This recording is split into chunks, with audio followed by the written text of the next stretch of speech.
This channel does not promote any violent, harmful, or illegal activities. All content provided by this channel is meant for an educational purpose only. নমস্কার, স্বাগত আপনাকে টিভি9 বাংলায়। আমি দীপ রয়েছি আপনার সঙ্গে। শুরুতে এই মুহূর্তে ফরিদাবাদের খবরে নজর রাখবো। সুরজকান্দে মেলায় জয়রাইড ভেঙে বিপত্তি, দুর্ঘটনায় মৃত্যু হল এক পুলিশ অফিসারের। ফরিদাবাদ পুলিশ সূত্রে খবর, সন্ধ্যে 6:15 নাগাদ দুর্ঘটনাটি ঘটে। জয়রাইডটি হেলে পড়ার সময় বাঁচানোর চেষ্টা করেন পুলিশ অফিসার। জয়রাইডটির একটি অংশ ভেঙে তার মুখে এবং মাথায় আঘাত লাগে। এই গোটা ঘটনায় আহত হয়েছেন প্রায় 13 জন। আহতদের দ্রুত ভর্তি করা হয় স্থানীয় হাসপাতালে। জয়রাইড অপারেটরদের বিরুদ্ধে ব্যবস্থা নেওয়ার আশ্বাস পুলিশের। এফআইআর দায়ের করে তদন্তের আশ্বাস দিয়েছেন ফরিদাবাদের ডিসি আয়ুষ সিনহা। এই ঘটনায় শোক প্রকাশ করেছেন হরিয়ানার মুখ্যমন্ত্রী নায়াব সাইনি। মৃত অফিসারের পরিবারের প্রতি সমবেদনা জানান তিনি। আহতদের চিকিৎসার জন্য সংশ্লিষ্ট কর্তৃপক্ষকে নির্দেশ দিয়েছেন হরিয়ানার মুখ্যমন্ত্রী। এই মুহূর্তে যে ছবি আপনাদের দেখাচ্ছি, ফরিদাবাদের সুরজকান্দে মেলায় জয়রাইড ভেঙে বিপত্তি, দুর্ঘটনায় মৃত এক পুলিশ অফিসার। ফরিদাবাদ পুলিশ সূত্রে খবর, সন্ধ্যে 6:15 নাগাদ দুর্ঘটনাটি ঘটে।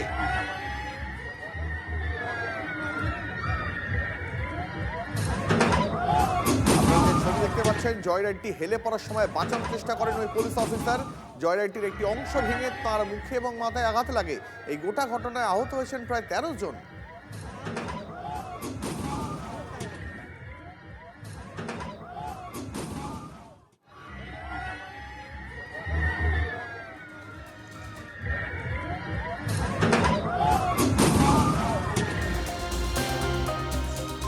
পরের খবরে নজর রাখবো। কাঁকুড়িয়া রোডে অশান্তির ঘটনায় গ্রেপ্তার আরো 3 জন। তবে এখনো অধরা মূল অভিযুক্ত সোনা পাপ্পু। কসবা এবং রবীন্দ্র সরোবর এলাকা থেকে গ্রেপ্তার করা হয় এই 3 জনকে। আমাদের প্রতিনিধি সুপ্রিয় রয়েছে আমাদের সঙ্গে টেলিফোনে, আরো বিস্তারিত এই বিষয়ে জানাবেন। সুপ্রিয়। দীপ, দেখো, ইতিপূর্বে কিন্তু এই যে অশান্তি বা বোমাবাজি বা গুলি চালানোর ঘটনাতে 20 জনকে গ্রেপ্তার করেছিল রবীন্দ্র সরোবর থানার পুলিশ, এবং তার পরবর্তীতে আজ পুলিশের তরফ থেকে অভিযান চালিয়ে আরো 3 জন, সৌগত বসু ওরফে রনি, মিন্টু ভঞ্জ ওরফে মিন্টাই এবং প্রবীর প্রামাণিক ওরফে মামাই, এই 3 যুবককে গ্রেপ্তার করেছে তদন্তকারী আধিকারিকরা। এবং তার পাশাপাশি যে বিষয়টা সব থেকে তাৎপর্যপূর্ণ, যে এখনো পর্যন্ত গ্রেপ্তারির সংখ্যা বেড়ে 23 দাঁড়ালেও মূল অভিযুক্ত হিসেবে যার নাম উঠে আসছে, একদিকে সোনা পাপ্পু ওরফে বিশ্বজিৎ পোদ্দার, তার কিন্তু নাগাল পায়নি পুলিশ, এবং অন্যদিকে বাপি হালদার, তাকেও কিন্তু এখনো গ্রেপ্তার করা সম্ভব হয়নি। এবং সেক্ষেত্রে পুলিশের তরফ থেকে যেটা দাবি করা হচ্ছে যে বিভিন্ন জায়গাতে তল্লাশি অভিযান চালানো হচ্ছে এবং খুব শীঘ্রই এদেরকেও পুলিশ গ্রেপ্তার করবে বা তাদেরকেও নাগালে পাবে। তবে এখনো পর্যন্ত যে কাকুলিয়াতে যে অশান্তি, বোমাবাজির ঘটনা বা গুলি চালানোর ঘটনা, সেই ঘটনাতে গ্রেপ্তারির সংখ্যা বেড়ে দাঁড়ালো 23, এবং আজকে 3 জনকে গ্রেপ্তার করা হয়েছে। তাদেরকে আগামীকাল আদালতে পেশ করে পুলিশ প্রয়োজনে তাদেরকে হেফাজতে চেয়ে আবেদন জানাবে, এমনটাই পুলিশ সূত্রে জানা যাচ্ছে। ধন্যবাদ। যে যত লম্বা হাতি হোক, অপরাধ করলে তার জায়গা হবে জেলের পেছনে। ইতিমধ্যে সে ফেরার। পুলিশ তার মোবাইল টাওয়ার, ট্র্যাক লোকেশন সমস্ত কিছু আইডেন্টিফাই করছে। এর আগে আপনাদের মনে থাকবে যে কৃষ্ণনগরে একটি ঘটনায় সেই অপরাধীকে পরে উত্তরপ্রদেশ থেকে পাওয়া গিয়েছিল। এর লোকেশন টাওয়ার ট্র্যাক করে পুলিশ সমস্ত ইনভেস্টিগেশন জারি রেখেছে। যত বাকি সব অপরাধীকে গ্রেপ্তার করা হয়েছে, শুধু একটি পার্টিকুলার ব্যক্তি ফেরার রয়েছে। পালিয়ে কতদিন থাকবে? দিনের শেষে জেলের ভাতই খেতে হবে।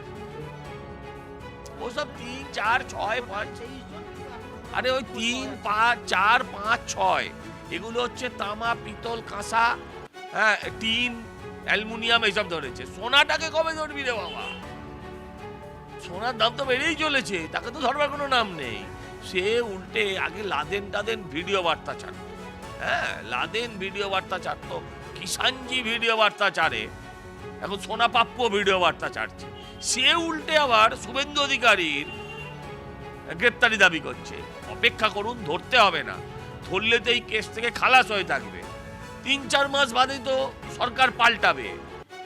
যোগীর রাজ্যে যেমন বুকে সাইনবোর্ড নিয়ে দাঁড়িয়ে বলেছিল না যে আমাদের গ্রেপ্তার করুন, আমরা অপরাধী, পাপ্পুরা থানার গেটে ওরম ভাবেই লাইন দেবে, কোনো চিন্তা। পিছচ্ছে চূড়ান্ত ভোটার তালিকা প্রকাশের দিন। এসআইআর শুনানির সময়সীমা আরো 7 দিন বাড়ানোর জন্য নির্বাচন সদনের কাছে আবেদন সিইও দফতরের। নির্বাচন কমিশনের অনুমোদন দিলেই শুনানির দিনকাল বাড়ানো হবে, জানিয়ে দিলেন মুখ্য নির্বাচনী আধিকারিক মনোজ আগরওয়াল। তাহলে কি 14 ফেব্রুয়ারির পরিবর্তে চলতি মাসের শেষে চূড়ান্ত ভোটার তালিকার প্রকাশ?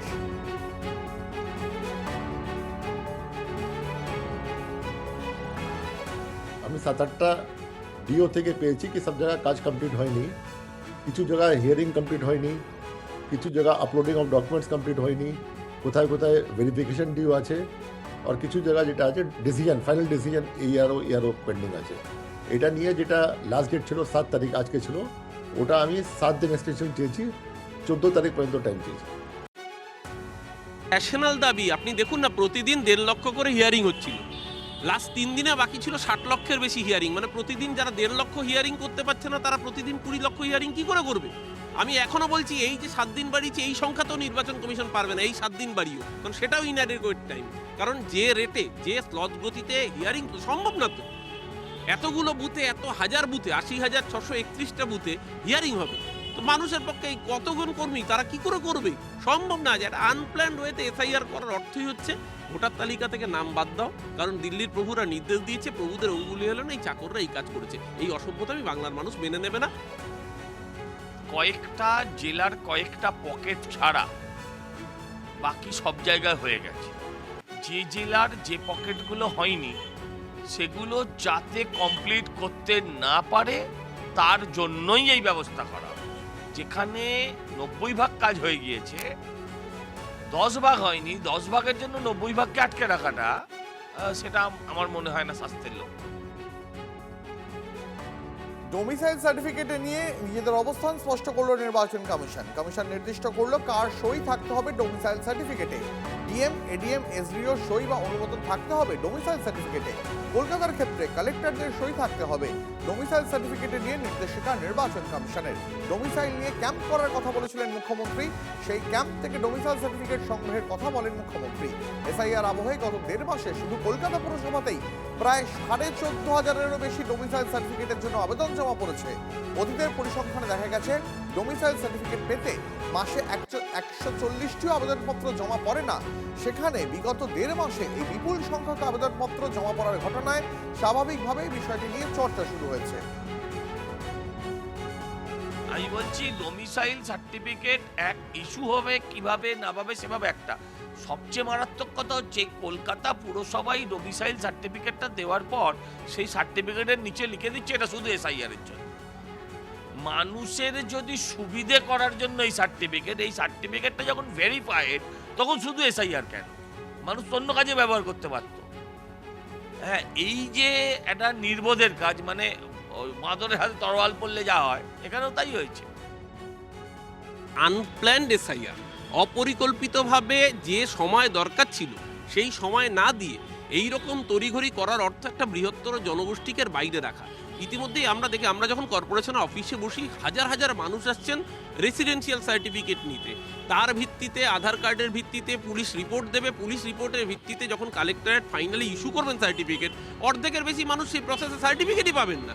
এই হয়রানি করলো নির্বাচন কমিশন। এর মূল উদ্দেশ্য হচ্ছে অধিকাংশ লার্জার জনগোষ্ঠীকে, যারা বিজেপি বিরোধী, যেরকম বাংলার মহিলারা, বাংলার আদিবাসী এসসি এসটি সম্প্রদায়ের মানুষরা, মতুয়ারা এখন পুরো মুখ ফিরিয়ে নিয়েছে, সংখ্যালঘুরা, তারা যাতে এই প্রক্রিয়ার বাইরে থাকে, অর্থাৎ তাদের ভোটাধিকার হরণ করা যায়।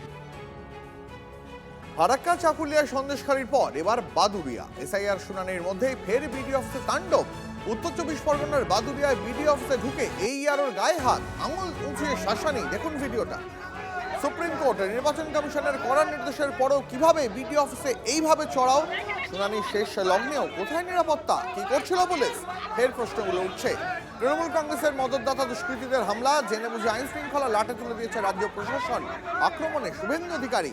ফর্ম 7 নিয়ে বিজেপির বিরুদ্ধে 33 জন জীবিতকে মৃত দেখিয়ে নাম বাদ দেওয়া চক্রান্তের পাল্টা অভিযোগ তৃণমূলের। জেলা নির্বাচনী আধিকারিকের রিপোর্ট তলব মুখ্য নির্বাচনী আধিকারিকের দফতরে।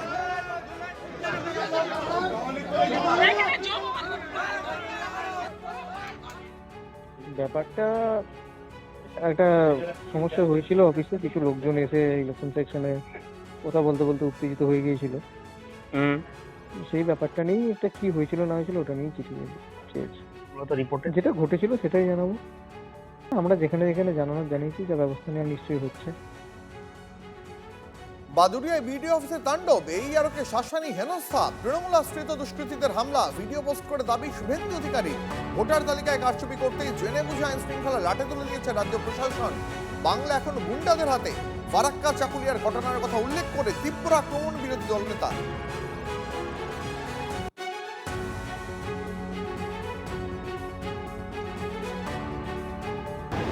এখানে একমাত্র রাজ্য যেখানে স্পাইনলেস অ্যাডমিনিস্ট্রেশন এবং ভীত আতঙ্কিত দাসত্ব স্বীকার করে নেওয়া ব্যুরোক্রেসি, তারা ইলেকশন কমিশন সংক্রান্ত ফাইলও তারা পাঠাচ্ছেন। ইলেকশন কমিশন অনেকগুলো মেজার নিয়েছে বলে 8,300 মাইক্রো অবজারভার দিয়েছে। ইলেকশন কমিশন এখানে প্রায় 150 জন মতো অফিসার পাঠিয়েছেন বিভিন্ন সেক্টর থেকে।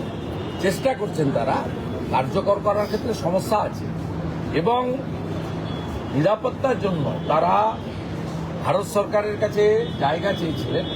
শিপিং কর্পোরেশন অফ ইন্ডিয়ার জায়গাতে আগামী 3-4 দিনের মধ্যে সিও কার্যালয় শিফট হয়ে যাবে এবং সিও সহ নির্বাচন আধিকারিকদেরকে কেন্দ্রীয় নিরাপত্তা দেওয়া হয়েছে সিআইএসএফ, এ ভূভারতে কোথাও নেই।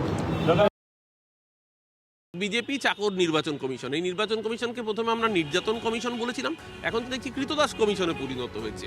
শুভেন্দু অধিকারী এর আগে দেখেছি ইডির ডিরেক্টর, সিবিআই ডিরেক্টর, ইনকাম ট্যাক্সের ডিরেক্টর হতে বিধানসভায় দাঁড়িয়ে থ্রেট দিয়েছে কার বাড়িতে ইডি যাবে, কার বাড়িতে সিবিআই যাবে, কার বাড়িতে ইনকাম ট্যাক্স রেড হবে, পরে তারপরে দেখা গেছে এজেন্সি সেই বাড়িতেই গেছে। আর এখন দেখছি নির্বাচন কমিশন কি করবে সেটাও ঠিক করে দিচ্ছে। তাহলে নির্বাচন কমিশনারের নামটা অমিত শাহ বা শুভেন্দু অধিকারী করে দিক না। রাজ্যের নির্বাচন কমিশনার শুভেন্দু অধিকারী আর কেন্দ্রের ভ্যানিশ কুমারের বদলে অমিত শাহ নির্বাচন কমিশনার হয়ে যাক। গোটা গণতন্ত্রটাকে প্রহসনে পরিণত করেছে ভারতীয় জনতা পার্টি। বাদুড়িয়ায় বিডিও অফিসে তাণ্ডব, সিইও দফতরে অভিযোগ বিজেপির। অভিযুক্তদের বিরুদ্ধে ব্যবস্থা নিতে দ্রুত হস্তক্ষেপের দাবি গেরুয়া শিবিরের। ভোটার এবং বিজেপি কর্মীদের নিরাপত্তার দাবি বিজেপির। কয়েকদিন ধরেই এলাকায় দাবি বেড়াচ্ছে বাইক বাহিনী, দলীয় কর্মী সমর্থকদের হুমকি দিচ্ছে দুষ্কৃতীরা, এমনটাই দাবি করেছে বিজেপি। কমিশনের কাছে অতিরিক্ত নিরাপত্তা বাহিনী মোতায়েনের দাবিও তুলেছে পদ্ম শিবির।